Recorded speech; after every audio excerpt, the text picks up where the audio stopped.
홍정호입니다. 그 후보자께서 답변하시는 걸 보면 조금 이제 걱정이 되는 게요. 이 국무총리라고 하는 것은 이제 국민을 상대로 설득을 해야 되는 거거든요. 그 국민들이 법조인이 아니잖아요. 그죠? 그러니까 그런 법조 상식을 모르는 사람들을 과연 어떻게 설득할 것인가. 저는 그게 국무총리의 굉장히 중요한 자질이라고 생각을 합니다. 근데 지금 답변하시는 걸 보면 나는 세금 다 내서 문제 없다. 세금 다 낸 거 제출하셨어요? 자료 제출 안 하시고서 난 세금 다 냈다. 그것을 과연 어떤 국민이 그걸 믿을 수 있을까요? 뭐 그렇게 떳떳하시다면 세금 낸 거를 다 내셔야죠. 그죠? 교수님 지금 국민들이 생각하시는 거는 전관 예우에서 과연 도대체 얼마나 수익을 올렸겠느냐. 그러면 부가세 내죠. 그럼 부가세 얼마 냈는지 밝히시면 되는 겁니다. 그럼 못 밝히시잖아요. 그죠? 제가 그러니까 이제 아니요. 제가 말씀을 드릴게요. 예. 지금 환경헌법이 이제 불행하게도 후보자 이름이 붙었는데 이것은 아까 존경하는 박범계 의원님께서 얘기하신 대로 이거는 부끄러운 일이거든요. 얼마나 자료를 안 냈으면 법까지 고쳐서 자료를 내게 할까. 그랬는데 환경헌법도 지금 황교안의 입을 열지 못한다. 이렇게 되는 거죠. 그러니까 이분은 하도 자료 제출을 안 해서 법을 바꿨는데 그것도 또 비껴가시는 분이다. 지금 일반 국민들의 눈에는 지금 이렇게 보인다는 겁니다. 그래서 그런 걸 좀 이렇게 바꿔서 지금 상식 수준에서 답변을 해주셨으면 좋겠습니다. 일반 국민이 납득할 수 있는 수준으로요. 메르스에 대해서 보고를 좀 받으셨습니까? 예, 보고를. 지금 메르스가 이렇게 굉장히 확산된 이유 중에 하나가 삼성서울병원이 치해법권적인 지위를 누리다가 이렇게 됐다. 이런 보고 받으셨습니까? 어떤 병원의 책임에 관해서는 아직 제가 최종적인 이야기를 못 병원의 책임이 아니고요. 지금 보건복지부가 삼성서울병원과 관련된 발표가 다 틀립니다. 그건 뭐냐면 삼성서울병원에 대해서는 거긴 인류병원이니까 거기서 알아서 해라. 더더군다나 중요한 것은 지금 일반 시중에는 삼성서울병원의 이름을 가리기 위해서 병원의 이름을 밝히지 않은 거 아니냐. 이런 의구심이 있단 말이죠. 그 국민의 심정을 이해하시나요?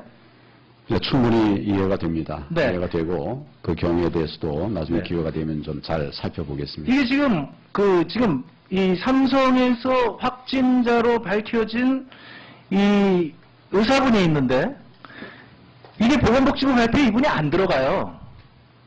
그러다가 이틀이 지나서 이분이 들어갑니다. 지금 삼성의 의료진이 몇 분이 여기 되는데 계속 이렇게 안 들어갔다가 며칠 지나서 들어가고 그래요. 그러면 보건복지부의 지금 대명은 뭐냐면 재검을 하기 위해서 그랬다 이런 겁니다. 그런데 왜 삼성서울병원만 이렇게 특별한 대우를 받느냐. 국민들의 의구심은 이런 거거든요. 그게 이제 제가 후보자에 대해서 말씀을 드리는 게 이겁니다. 삼성이 바로 이렇게 한국 사회에 대해서 굉장히 치해법권적인 지위를 누리고 있기 때문에 무엇 때문에 치해법권적인 지위를 누리느냐 그것을 얘기하고 있는 거고요. 거기에 지금 후보자가 해당이 되고 있는 거예요. 이 1999년도 이 사건은 검찰의 치욕입니다. 검찰은 삼성의 이름 단 한 글자도 못 건드렸어요. 삼성의 비자금 계좌라고 하는 엄청난 그야말로 검찰로서는 엄청난 보고에 지금 정보를 수집했는데 삼성의 3자도 못 꺼내고 무혐의 처리를 해버렸어요. 검찰의 치욕입니다. 이거는. 이게 검찰의 치욕인데 그 당시에 이 사건을 담당했던 김영철 변호사는 그러니까 삼성 쪽에서 이 사건을 무마했던 김영철 변호사는 나는 그걸 무마하고 보너스를 받아서 호텔에 가서 휴가를 받아서 이렇게 엄청난 호화를 누렸다. 이렇게 지금 이 삼성을 생각한다에 있는 거예요. 그러면 후보자의 입장에서는 이건 정말 창피한 일입니다. 당시 담당 부장이었잖아요. 그죠? 그렇습니다. 그런데 지금 법대로 했다고 하면은 국민들의 시각에 그러니까 무능하든지 지금 김영철 변호사가 얘기한 대로 관리 대상들의 압력을 받았든지 혹은 알아서 겪든지 이렇게 되는 것이고 사후적으로 지금 따라서 의혹이 후보자가 이 수고한 것에 대해서 이렇게 상품권까지 받았는데 그건 지금 부정하고 계신다 이겁니다. 자, 이런 일이 이거 하나뿐이냐? 그 다음부터는 지금 의혹이 제기가 되는 게 대검 공안과장으로 가시죠? 2000년도에요? 예. 네. 이때부터 김영철 변호사의 증언에 따르면 삼성의 관리 방식이 바뀝니다. 사람을 관리하는 데서 이제 직위를 관리합니다. 이 공안과장이라고 하는 것은 노사관계를 주로 담당하죠? 노사관계를 담당하는 게 공안과장이죠? 공안과죠? 제가 맡았던 과는 처음에는 3과를 맡았는데 네, 그건 그건 좋습니다. 집단 사태고 우리가 통상적으로 2과는 명도동은 2과에서 담당하고 있었습니다. 네, 알겠습니다. 그러니까 지금 이제 하여튼요. 그러니까 공안이라고 하는 것이 삼성의 관리 대상으로 들어가고 그래서 지금 의혹이 제기된 것은 2000년서부터 2003년까지 김영철 변호사가 이걸 관리하는 그 시간까지 1년에 2, 3회 작게는 500만 원, 많게는 2천만 원 정도 관리 비용으로 후보자에게 전달이 됐다는 의혹이 제기가 됐고요. 그 이후에 2005년도에 삼성 엑스파일 사건이라는 게 터집니다. 그죠? 이거 담당하셨죠? 예. 네. 이 삼성 엑스파일 사건이라고 하는 것에서 당시에 주요 증인이 진술을 번복합니다. 이회성 증인이 원래 대선 자금, 차떼기 사건에서는 뭐라고 얘기하냐면 삼성으로부터 60억을 받았다고 증언을 합니다. 그죠? 기억하시죠? 이건 대단히 중요한 사건이기 때문에 이건 꼭 기억을 하셔야 되는 겁니다. 그런데 이분이 나중에 와서 2002년도에 이미 차떼기 사건으로 해가지고 그 사건에 대해서는 다 형을 살고 나왔기 때문에 자기하고는 큰 관계가 없는 거죠. 여기 X파일은 삼성 이건희 회장에 대한 사건이 돼버렸습니다. 그렇죠? 횡령된 비자금으로 이 지금 대선 자금을 줬댔다. 차떼기 자금을 줬다. 지금 이런 얘기입니다. 따라서 이제 공소시효 문제가 생겼어요. 2005년도에 오니까 50억 미만이게 되면 공소시효가 5년 미만으로 줄어들어서 이건희 회장은 안 들어가는데 50억이 넘게 되면 공소시효가 10년이다. 맞습니까? 그 당시 그랬습니다. 그 당시 그랬죠. 따라서 이건희 회장의 입장에서 보면 이 액수가 50억이냐, 30억이냐, 60억이냐는 대단히 중요한 겁니다. 그렇죠? 잘못했다면 그렇습니다. 네. 그리고 이회성 씨는 여러 차례 이것에 대해서 60억이라고 검찰의 공소 단계에서 얘기했고 심지어는 법정에서도 그렇게 진술했어요. 아주 일관되게 진술했어요. 기억하시죠? 지금 의원님, 저와 관계없는 말씀을 많이 하시기 때문에 아니요, 제가 모르는 내용이 너무 많습니다. 아니요, 이걸 왜 모르세요? 이랬는데 이회성 씨가 바로 이 X파일에서 지금 후보자께서 담당하는 사건에 와서는 말을 바꿉니다. 30억밖에 전달하지 않았습니다. 그러니까 따라서 30억이면 이건희 회장의 공소시효는 끝납니다. 그러면 국민의 입장에서 봤을 때 이회성 씨가 앞에서 여러 차례 이미 60억을 전달했다고 검찰의 수사 과정에서 진술했고 법정에서도 똑같이 진술했고 또 더 하나의 물증이 있습니다. X파일 내에 바로 그렇게 나옵니다. 15억을 전달하려면 그건 그 정도면 두 사람이 움직일 수 있는데 30억을 전달하게 되면 그건 무거우니까 세 사람이 가야 된다는 게 X파일의 내용에 나옵니다.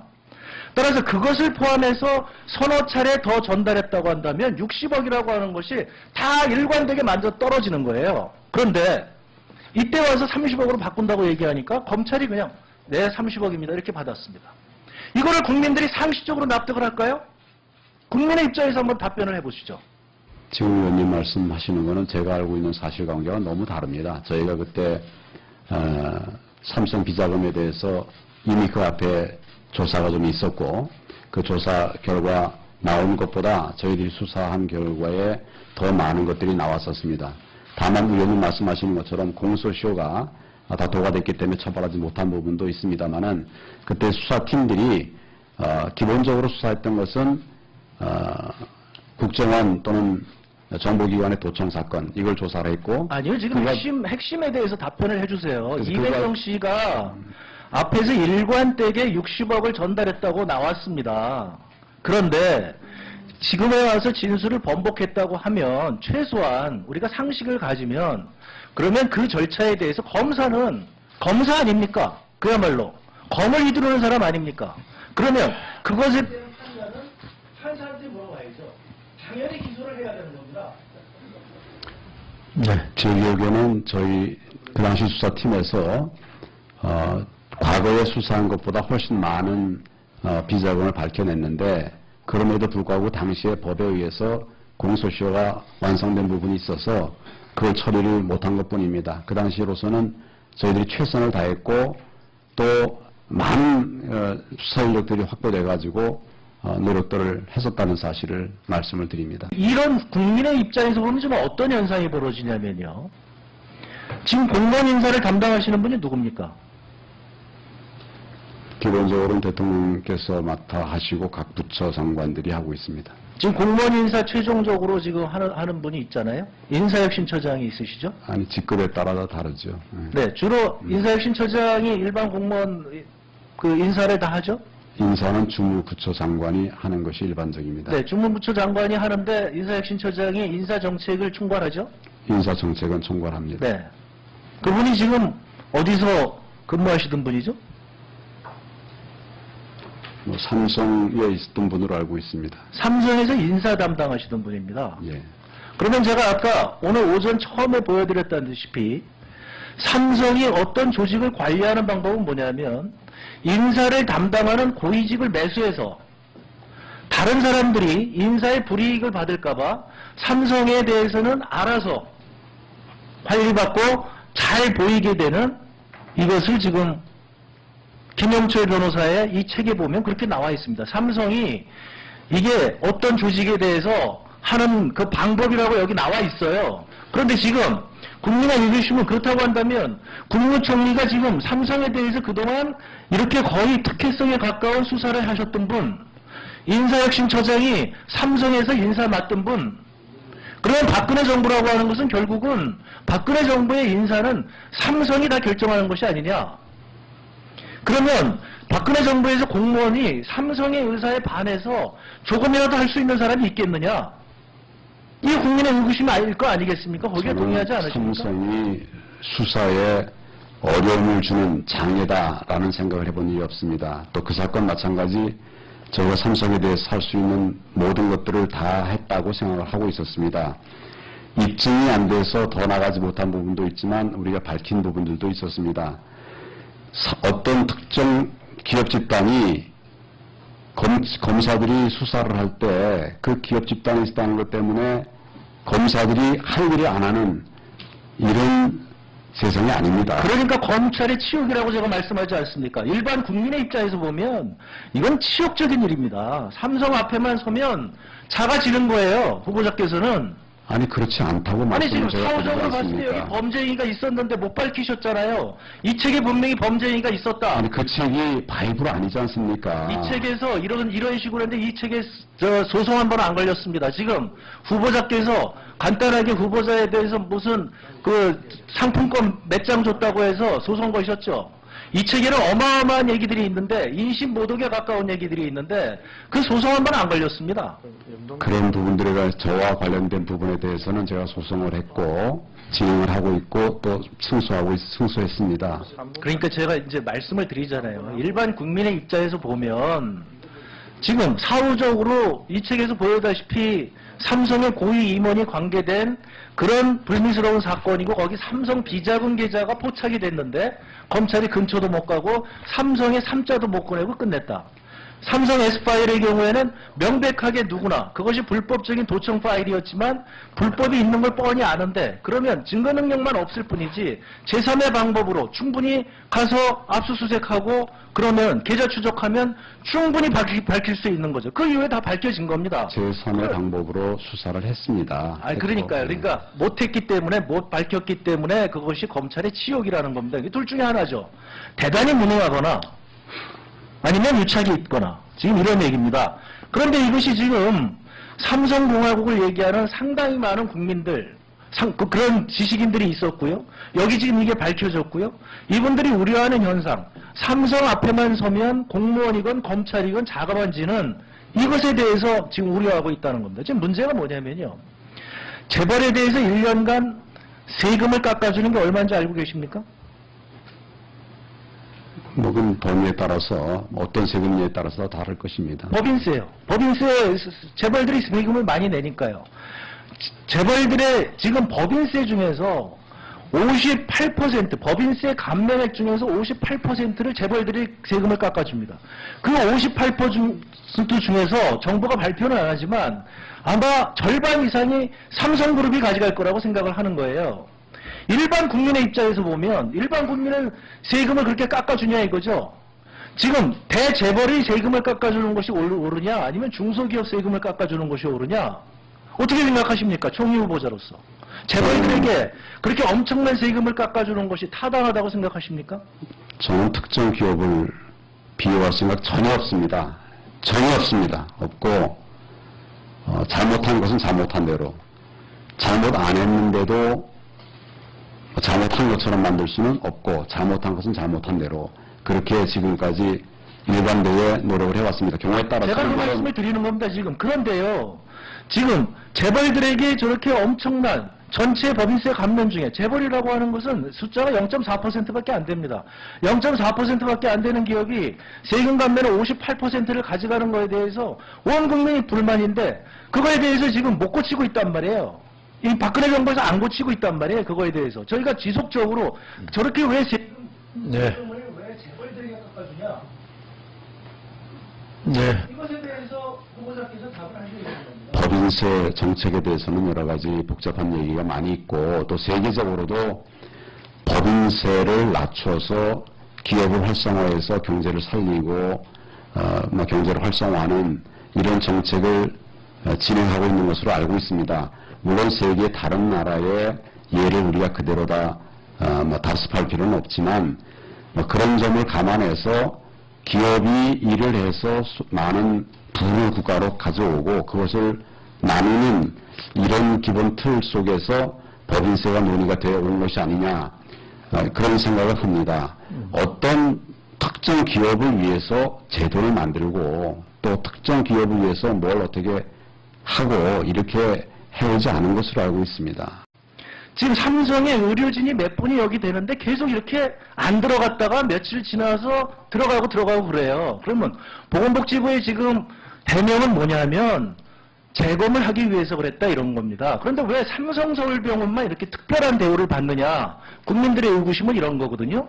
그게 이제 제가 후보자에 대해서 말씀을 드리는 게 이겁니다. 삼성이 바로 이렇게 한국 사회에 대해서 굉장히 치외법권적인 지위를 누리고 있기 때문에 무엇 때문에 치외법권적인 지위를 누리느냐 그것을 얘기하고 있는 거고요. 거기에 지금 후보자가 해당이 되고 있는 거예요. 이 1999년도 이 사건은 검찰의 치욕입니다. 검찰은 삼성의 이름 단 한 글자도 못 건드렸어요. 삼성의 비자금 계좌라고 하는 엄청난 그야말로 검찰로서는 엄청난 보고에 지금 정보를 수집했는데 삼성의 3자도 못 꺼내고 무혐의 처리를 해버렸어요. 검찰의 치욕입니다, 이거는. 이게 검찰의 치욕인데 그 당시에 이 사건을 담당했던 김영철 변호사는, 그러니까 삼성 쪽에서 이 사건을 무마했던 김영철 변호사는 나는 그걸 무마하고 보너스를 받아서 호텔에 가서 휴가를 받아서 이렇게 엄청난 호화를 누렸다. 이렇게 지금 이 삼성을 생각한다에 있는 거예요. 그러면 후보자의 입장에서는 이건 정말 창피한 공정입니다. 그 후보자께서 답변하시는 걸 보면 조금 이제 걱정이 되는 게요. 이 국무총리라고 하는 것은 이제 국민을 상대로 설득을 해야 되는 거거든요. 그 국민들이 법조인이 아니잖아요. 그죠? 그러면 그런 법조 상식을 모르는 사람들을 과연 어떻게 설득할 것인가. 저는 그게 국무총리의 굉장히 중요한 자질이라고 생각을 합니다. 근데 지금 답변하시는 걸 보면 나는 세금 다 내서 문제 없다. 세금 다 낸 거 제출하셨어요? 자료 제출 안 하시고서 난 세금 다 냈다. 그것을 과연 어떤 국민이 그걸 믿을 수 있을까요? 그렇게 떳떳하시다면 세금 낸 거를 다 내셔야죠. 그죠? 그래서 지금 국민들이 생각하시는 거는 전관예우에서 과연 도대체 얼마나 수익을 올렸겠느냐. 그러면 부가세 내죠. 그럼 부가세 얼마 냈는지 밝히시면 되는 겁니다. 그럼 못 밝히시잖아요. 그죠? 제가 그러니까 이제 아니요. 제가 말씀을 드릴게요. 예. 지금 환경법이 이제 불행하게도 후보자 이름이 붙었는데 이것은 아까 존경하는 박범계 의원님께서 얘기하신 대로 이거는 부끄러운 일이거든요. 얼마나 자료를 안 냈으면 법까지 고쳐서 자료를 내게 할까. 그랬는데 환경법도 지금 황교안의 입을 열지 못한다. 이렇게 되는 거죠. 그러니까 이분은 하도 자료 제출을 안 해서 법을 바꿨는데 그것도 또 비껴가시는 일입니다. 당시 담당 부장이었잖아요. 그죠? 그렇습니다. 그런데 지금 법대로 했다고 하면은 국민들의 시각에, 그러니까 무능하든지 지금 김영철 변호사가 얘기한 대로 관리 대상들의 압력을 받았든지 혹은 알아서 겼든지 이렇게 되는 것이고, 사후적으로 지금 따라서 의혹이 후보자가 이 수고한 것에 대해서 이렇게 상품권까지 받았는데 그건 지금 부정하고 계신다 이겁니다. 자, 이런 일이 이거 하나뿐이냐. 그 다음부터는 지금 의혹이 제기가 되는 게 대검 공안과장으로 가시죠? 2000년도에요? 예. 네. 이때부터 김영철 변호사의 증언에 따르면 삼성의 관리 방식이 바뀝니다. 사람을 관리하는 데서 이제 직위를 관리합니다. 이 공안과장이라고 하는 것은 노사관계를 주로 담당하죠? 노사관계를 담당하는 게 공안과장이죠? 공안과죠? 제가 맡았던 과는 처음에는 3과를 맡았는데 네, 그건 그건 좋습니다. 집단 사태고 우리가 통상적으로 2과는 노동은 2과에서 담당하고 있었습니다. 네, 알겠습니다. 그러니까 지금 이제 하여튼요. 그러니까 공안이라고 하는 것이 삼성의 관리 대상으로 들어가고, 그래서 지금 의혹이 제기된 것은 2000년서부터 2003년까지 김영준이다. 지금 일반 국민들의 눈에는 지금 이렇게 보인다는 겁니다. 그래서 그런 걸 좀 이렇게 바꿔서 지금 상식 수준에서 답변을 해주셨으면 좋겠습니다. 일반 국민이 납득할 수 있는 수준으로요. 메르스에 대해서 보고를 좀 받으셨습니까? 예, 그걸. 지금 메르스가 이렇게 굉장히 확산된 이유 중에 하나가 삼성 서울병원이 치외법권적인 지위를 누리다가 이렇게 됐다. 이런 보고 받으셨습니까? 어떤 병원의 책임에 관해서는 아직 제가 최종적인 이야기를 못. 병원의 책임이 아니고요. 지금 보건복지부가 삼성 서울병원과 관련된 발표가 다 틀립니다. 그건 뭐냐면 삼성 서울병원에 대해서는 거기는 인류병원이니까 거기서 알아서 해라. 더더군다나 중요한 것은 지금 일반 시중에는 삼성 서울병원의 이름을 가리기 위해서 병원의 이름을 밝히지 않은 거 아니냐. 이런 의구심이 있단 말이죠. 그 국민의 심정을 이해하시나요? 예, 충분히 이해가 됩니다. 네. 이해가 되고 그 경우에 대해서도 나중에 네. 기회가 되면 좀 잘 살펴보겠습니다. 이게 지금 이 삼성에서 확진자로 밝혀진 이 의사분이 있는데 이게 보건복지부 발표에 이분이 안 들어가요. 그러다가 이틀이 지나서 이분이 들어갑니다. 김영철 변호사가 이걸 관리하는 그 시간까지 1년에 2, 3회, 작게는 500만 원, 많게는 2천만 원 정도 관리 비용으로 후보자에게 전달이 됐다는 의혹이 제기가 됐고요. 그 이후에 2005년도에 삼성 엑스파일 사건이라는 게 터집니다. 그죠? 이거 담당하셨죠? 예. 네. 이 삼성 엑스파일 사건이라고 하는 것에서 당시에 주요 증인이 진술을 번복합니다. 이회성 증인이 원래 대선 자금, 차떼기 사건에서는 뭐라고 얘기하냐면 삼성으로부터 60억을 받았다고 증언을 합니다. 그죠? 기억하시죠? 이건 대단히 중요한 사건이기 때문에 이건 꼭 기억을 하셔야 되는 겁니다. 그런데 이분이 나중에 와서 2002년도에 이미 차떼기 사건으로 해가지고 그 사건에 대해서는 다 형을 살고 나왔기 때문에 자기하고는 큰 관계가 없는 거죠. 여기 엑스파일은 삼성 이건희 회장에 대한 사건이 돼버렸습니다. 그렇죠? 횡령된 비자금으로 이 지금 대선 자금을 보탰다. 차떼기 자금을 줬다. 지금 이런 얘기입니다. 따라서 이제 공소시효 문제가 생겼어요. 2005년도에 오니까 50억 미만이게 되면 공소시효가 5년 미만으로 줄어들어서 이건희 회장은 안 들어가는데 50억이 넘게 되면 공소시효가 10년이다. 맞습니까? 그 당시 그랬습니다. 그 당시 그랬죠.